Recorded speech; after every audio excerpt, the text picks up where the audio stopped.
Hello again, and welcome to Uncle Geoff's Easy-Peasy English. Today, we're looking at the question words what and which. For example, do we say, what colour do you like? Or do we say, which colour do you like? What colour do you like?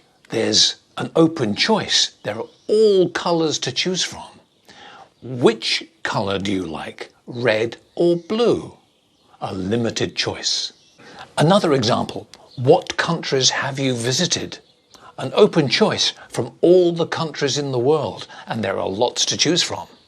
Or, which countries in South America have you visited? The choice is limited, only a few.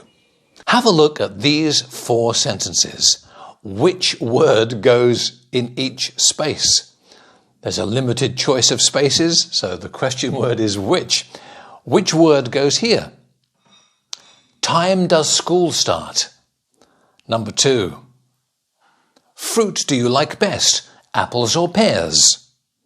Number 3. Hobbies does your sister have? And number 4. Car is your favourite? Ford or Audi? What do you think? Look at the first one again. Time does school start? School can start at any time. 8 o'clock in the morning, 8:30, 9 o'clock, 9:15. There is a big choice of times. So, what is the right answer? Correct. What time does school start? The choice is enormous. Have a look at number 2. Fruit do you like best? Apples or pears? Here, there's only a choice of 2. So, the choice is limited. The question word is which. Which fruit do you like best? Apples or pears? Number 3. Hobbies does your sister have?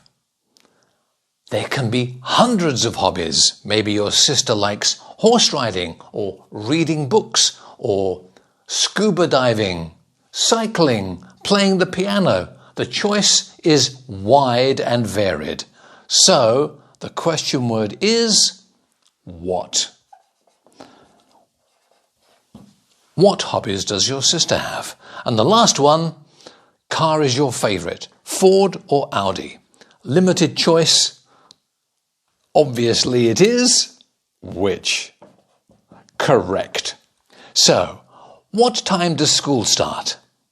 Which fruit do you like best? Apples or pears? What hobbies does your sister have? And number 4, which car is your favourite? Ford or Audi? English grammar? What or which? It's easy peasy. Thank you for watching, and we'll see you next time on Uncle Geoff's Easy Peasy English. Bye bye for now.